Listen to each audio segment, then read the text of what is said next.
Assalamualaikum warahmatullahi wabarakatuh. Pada kesempatan ini kita akan membahas tentang revolusi Amerika.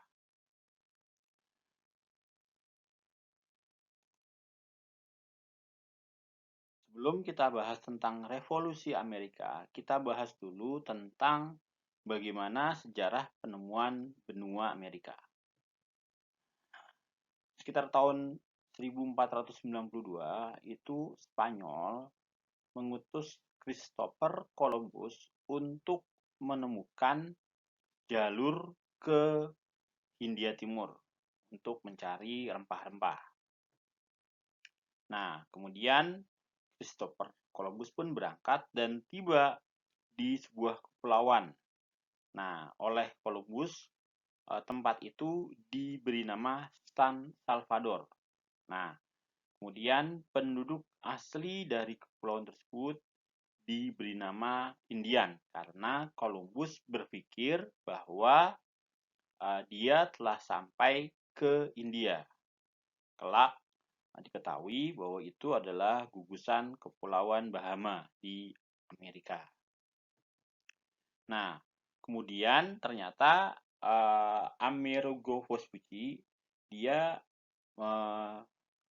menelusuri catatan dari Columbus dan menurut beliau Columbus keliru. Nah, jadi menurut Amerigo Vespucci dia tidak sampai ke India, tetapi malah menemukan sebuah benua baru yang kemudian diberi nama Amerika. Setelah keberhasilan Columbus, kemudian bangsa Portugis dan Spanyol berbondong-bondong pergi ke benua Amerika. Nah, bagaimana dengan Inggris? Nah, Inggris awalnya tidak berminat. Dia lebih fokus untuk meneruskan usaha penjelajahannya di wilayah Hindia. Tapi ketika Spanyol dan Portugis yang memberitakan bagaimana keuntungan-keuntungan yang didapat dari penjelajahan mereka ke benua Amerika, hal itu kemudian membuat Inggris akhirnya berminat untuk melakukan penjelajahan yang serupa. Akan tetapi ternyata Inggris memiliki permasalahan. Waktu itu Inggris sedang bermusuhan dengan Spanyol. Kenapa? Karena kan Spanyol itu secara umum Katolik. Nah, sementara Inggris itu agamanya adalah Anglikan atau lebih ke Protestan lah. Arahnya seperti itu. Sementara di kisaran tahun seperti itu kan memang sedang ada konflik antara Katolik dan Protestan. Kira-kira sehingga akhirnya kemudian menjadi masalah. Nah, akhirnya terjadilah perang antara Inggris dan Spanyol sekitar tahun 1585 sampai 1604. Nah, dalam perang tersebut itu sebenarnya tidak ada yang menang, tidak ada yang kalah. Nah, akhirnya ditandatangani dengan Traktat London tahun 1604. Nah, dalam penandatangan itu Inggris diwakili oleh rajanya James I dan Spanyol oleh Philip III. Nah, dalam perjanjian Traktat London itu juga disepakati status quo ante bellum. Maksudnya bagaimana? Jadi, semua pihak menghentikan perang dan mengembalikan posisi kondisi seperti sebelum adanya perang.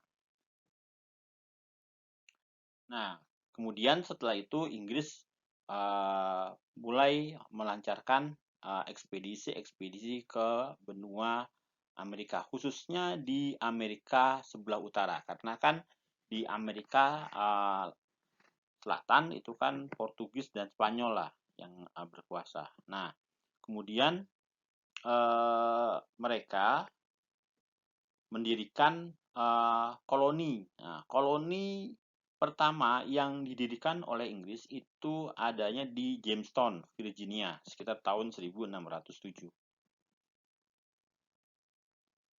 Nah, dalam perkembangannya koloni Inggris kemudian berkembang. dari 1 akhirnya menjadi 13 koloni. Itu kalian bisa lihat dalam peta yang berwarna merah. Nah, kemudian Inggris dan Prancis akhirnya bersaing dalam perebutan wilayah koloni di Amerika bagian utara. Nah, akibatnya kemudian terjadi perang selama 7 tahun antara Inggris dan Prancis.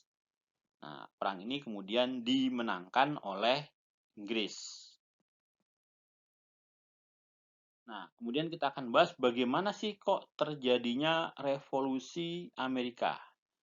Revolusi Amerika itu adalah pergolakan politik yang terjadi sekitar tahun 1765 sampai 1783 ketika 13 koloni Inggris di Amerika itu berjuang untuk membebaskan diri dari kekuasaan Inggris. Nah, kita akan bahas kenapa kok ke-13 koloni Inggris itu akhirnya malah memilih merdeka dari Inggris. Bagaimana sejarahnya? Nah, sebab-sebabnya waktu itu Inggris mewajibkan koloni-koloninya itu untuk membayar pajak dalam rangka mengganti biaya perang 7 tahun. Jadi kan perang 7 tahun itu menghabiskan banyak dana. Nah, kemudian Inggris meminta rakyat koloni untuk membayar pajak dengan alasan toh itu kan perang itu demi rakyat koloni juga. Nah, kira-kira seperti itu argumennya. Nah, ini ada beberapa pajak-pajak yang diberlakukan oleh Inggris kepada rakyat koloni.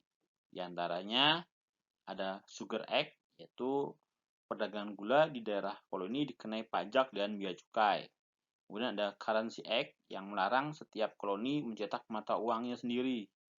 Kemudian ada Stamp Act, yaitu pencantuman materai pajak, misalnya dokumen resmi, kontrak, dagang, koran, dan pamflet. Jadi harus ada materai dan materainya itu dari Inggris. Kemudian ada Quartering Act, yaitu kewajiban setiap koloni untuk menyediakan akomodasi bagi tentara Inggris yang ada di wilayah koloni tersebut. Kemudian ada Thousand Act, yaitu kumpulan berbagai jenis pajak impor seperti pajak timah, cat, kertas, gelas, teh, dan lain sebagainya. Dan kemudian ada Tea Act, yaitu pajak di mana dalam Tea Act ini YIC itu berlaku sebagai penjual tunggal teh di daerah koloninya. Jadi artinya EIC memegang monopoli perdagangan teh di wilayah benua Amerika. Nah, kemudian Samuel Adams melalui organisasinya Sons of Liberty itu menolak pajak-pajak yang dilakukan. Tadi ada Stamp Act, ada Sugar Act, ada Tea Act. Nah, itu ditolak. Nah, menurut argumen Samuel Adams dan tokoh-tokoh di koloni bilang seperti ini, no taxation without representation.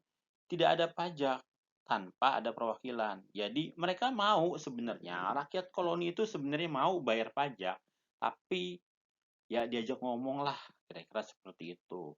Diajak ngomong, duduk bareng di parlemen. Inggris nih, kita mau ada pajak nih. Nah, kira-kira seperti itu. Mereka mau bayar pajak, tapi syaratnya ada perwakilan mereka di parlemen Inggris. Kalau nggak ada, ya nggak mau bayar pajak. Nah, kemudian alasan Inggris membebani rakyat koloni dengan pajak dengan alasan untuk perluasan wilayah itu dibilangnya itu mah nonsen lah. Itu kan bukan untuk melindungi rakyat koloni di Amerika, itu murni untuk perluasan wilayah Inggris. Itu nggak ada hubungannya sama rakyat koloni. Itu argumen yang dibangun oleh Samuel Adams. Nah, kemudian kita masuk ke sebab khususnya.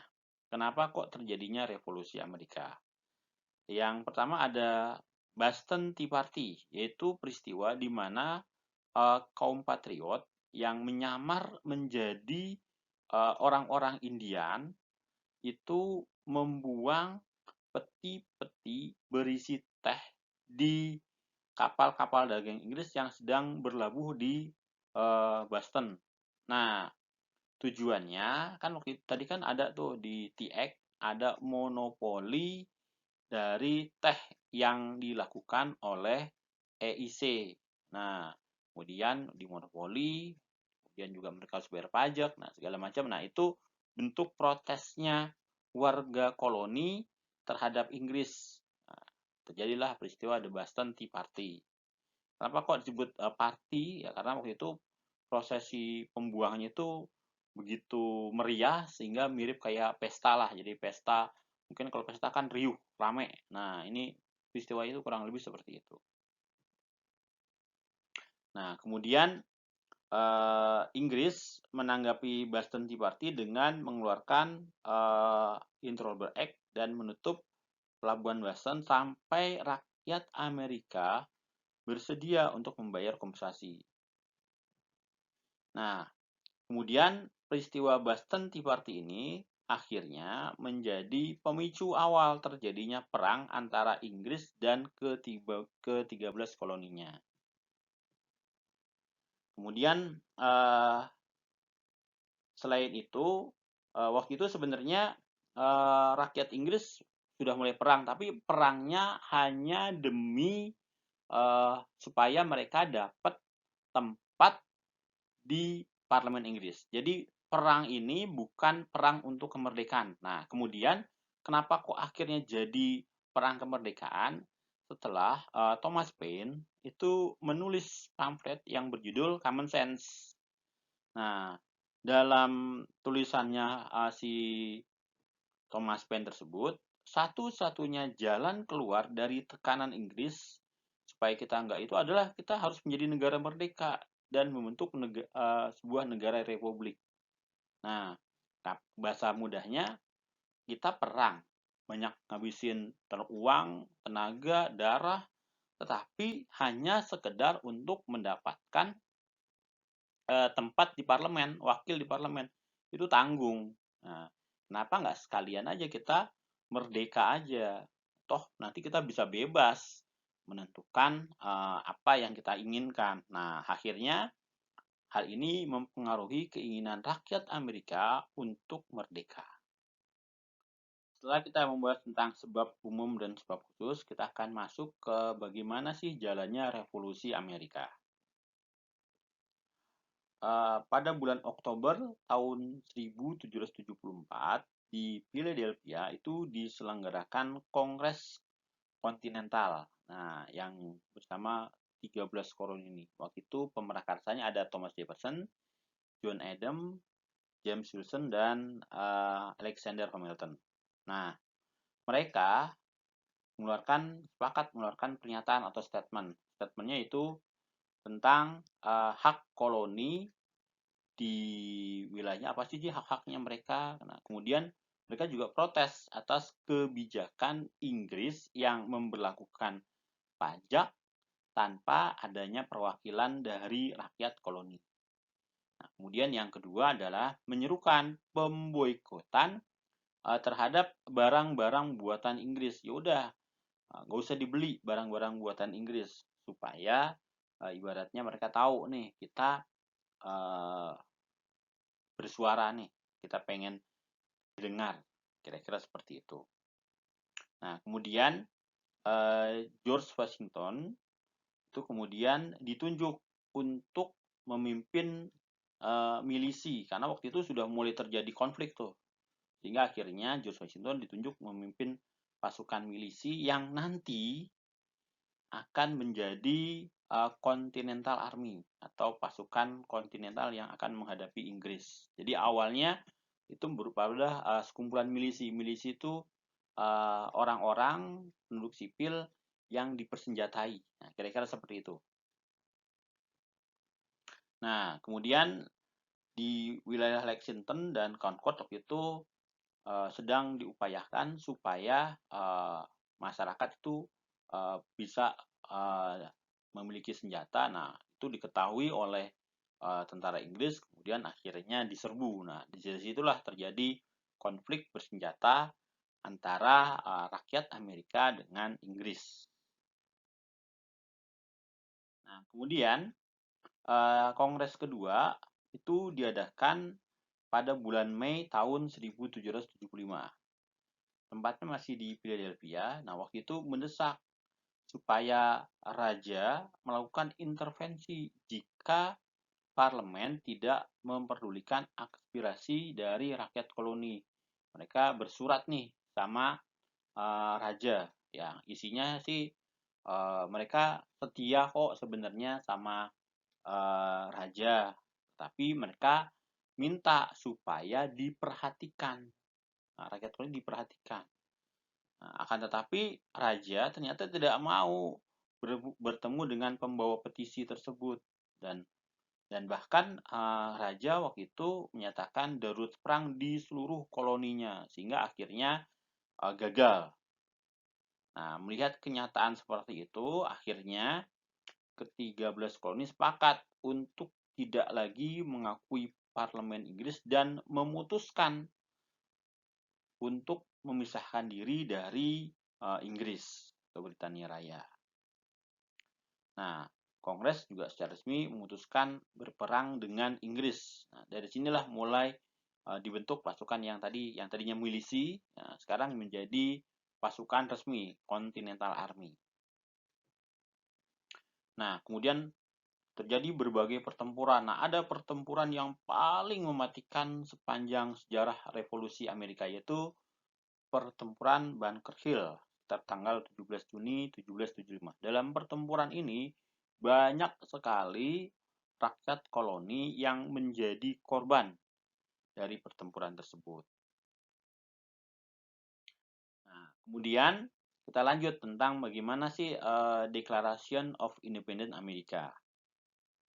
Nah, ketika mereka sudah berperang, kemudian akhirnya para tokoh-tokoh itu kemudian berkumpul, mereka sepakat, udah kita buat pernyataan bahwa mereka ingin bebas, ingin merdeka dari Inggris. Nah, itu dilakukan oleh ke-13 koloni. Nanti itu dikenal dengan nama Declaration of Independence.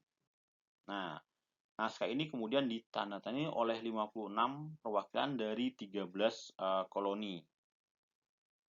Nah, dalam perkembangannya, ternyata Article of Conversion ini tidak mengatur tentang bagaimana cara menjalankan negara, sehingga akhirnya menimbulkan friksi dalam tubuh pemerintahan. Nah, ada kelompok Republikan dipimpin oleh Thomas Jefferson yang menginginkan pemerintahan bersifat demokratis dengan sistem desentralisasi. Kemudian di sisi lain ada kelompok federalis dipimpin oleh Alexander Hamilton yang menginginkan pemerintahan aristokrat dengan sistem federasi. Nah, untuk mengatasi friksi tersebut atau perpecahan, itu kemudian kedua kelompok sepakat untuk bertemu menyusun konstitusi negara Amerika Serikat dalam sebuah pertemuan yang disebut Federal Convention. Jadi Federal Convention adalah pertemuan antara kelompoknya Thomas Jefferson dan Alexander Hamilton untuk menyusun konstitusi negara Amerika Serikat. Nah, dalam penyusunan itu James Madison itu yang berjasa dalam menyusun 12 amandemen konstitusi itu, dan dari amandemen tersebut itu 10 diantaranya berisi tentang pernyataan hak-hak pribadi rakyat negara maupun negara bagian. Nah, itu kemudian di kemudian hari dikenal dengan nama Bill of Rights. Jadi James Madison membuat konstitusi yang isinya ada 12 pasal amandemen. Nah, dari 12 pasal itu ada 10 pasal amandemen yang isinya mengatur tentang hak-hak rakyat yang kemudian dikenal sebagai Bill of Rights. Nah, ketika proklamasi kemerdekaan Amerika Serikat itu tidak serta-merta mengakhiri perang. Nah, justru malah perang menjadi semakin hebat. Nah, perang ini berlangsung kurang lebih selama 6 tahun, dari tahun 1776 sampai 1783. Nah, perang ini kemudian dikenal dengan Perang Revolusi Amerika atau Perang Kemerdekaan Amerika. Nah, dalam perang ini Amerika bisa mendapat bantuan dari Prancis, Belanda, dan Spanyol. Nah, itu tidak terlepas dari perannya Benjamin Franklin yang memang ditugaskan untuk mencari dukungan baik secara moral maupun material. Jadi Benjamin Franklin itu pergi ke luar negeri nyari-nyari bantuan. Nah, akhirnya dapatlah bantuan dari Prancis, Belanda, dan Spanyol untuk berperang melawan Inggris. Nah, bahkan Prancis sampai mengirim Jenderal Lafayette, lengkap dengan pasukannya. Nah, kenapa kok Prancis mengirim Jenderal Lafayette begitu? Karena mereka sakit hati karena kalah dalam perang 7 tahun. Jadi ini sebagai sarana balas dendamnya Prancis terhadap Inggris. Kerjasama antara Prancis dengan rakyat Amerika itu kemudian di kemudian hari menyebabkan Inggris posisinya semakin terdesak.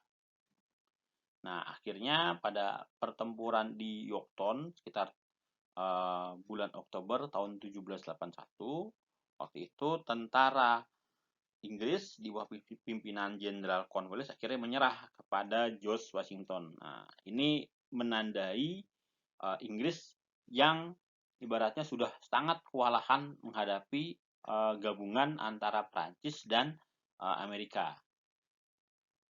Nah, akhirnya setelah itu sebenarnya masih ada sih berbagai pertempuran-pertempuran kecil, dan pertempuran itu baru benar-benar berakhir setelah Inggris dan Amerika sepakat ketemu di Paris untuk menandatangani Traktat Paris. Nah, dalam Traktat Paris ini disepakati bahwa Inggris mengakui kemerdekaan 13 koloninya di Amerika. Kemudian Inggris harus menyerahkan semua jajahan di Amerika kepada Amerika Serikat kecuali Kanada, karena Kanada masih tetap dipegang sama Inggris. Kemudian Inggris diwajibkan membayar semua kerugian akibat perang. Nah, ini wajar ya, jadi kalau pihak yang kalah biasa disuruh membayar ganti rugi perang. Oke, sekarang kita akan bahas tentang bagaimana pengaruh revolusi Amerika terhadap kehidupan manusia. Yang pertama adalah munculnya semangat anti-kolonialisme. Revolusi Amerika ini memberi contoh bahwa setiap bangsa itu bisa memerdekakan negaranya dari penjajahan. Nah, penjajahan itu pasti mendatangkan penderitaan, ketidakadilan, dan keterbelakangan. Nah, di tengah keterbatasan, ternyata rakyat koloni Amerika berhasil mengusir Inggris. Jadi, kalau ada yang terjajah kemudian kita nggak punya apa-apa, itu bukan jadi masalah. Artinya asal dia mau berusaha, ya insya Allah ada jalan. Kira-kira seperti itu. Kemudian yang kedua adalah republikanisme dan demokrasi. Ini berasal dari kata republik, res publica, yang artinya urusan publik. Jadi negara itu ada karena adanya rakyat atau publik. Nah, republikanisme adalah pandangan bahwa republik merupakan bentuk pemerintahan yang terbaik. Kenapa? Karena pemerintahan ini dipilih oleh rakyat melalui pemilihan umum, bukan berdasarkan keturunan seperti sistem monarki. Nah, ini pemimpinnya atau presidennya dipilih melalui pemilu seperti di Indonesia saat ini. Jadi sejak saat itu berkembang paham republik dan demokrasi. Kira-kira seperti itu. Kemudian yang terakhir adalah hak asasi manusia. Nah, Deklarasi Kemerdekaan Amerika Serikat itu menyadarkan bahwa semua manusia diciptakan setara. Nah, sehingga semua bangsa di dunia berhak untuk menentukan nasibnya sendiri. Nah, hal itu kemudian diadopsi oleh bangsa Indonesia. Kayak pemimpin-pemimpin kita itu banyak yang mengutip dari pemikiran-pemikiran dari Declaration of Independence Amerika. Sebagai contoh, di pembukaan UUD 1945 itu disebutkan bahwa kemerdekaan itu adalah hak segala bangsa. Kemudian penjajahan di atas dunia harus dihapuskan karena tidak sesuai dengan pri kemanusiaan dan pri keadilan. Itu merupakan bukti bahwa pembukaan UUD 45 banyak terinspirasi oleh Deklarasi Kemerdekaan Amerika Serikat. Oke, sekian dulu yang bisa saya sampaikan. Kurang lebihnya saya mohon maaf. Assalamualaikum warahmatullahi wabarakatuh.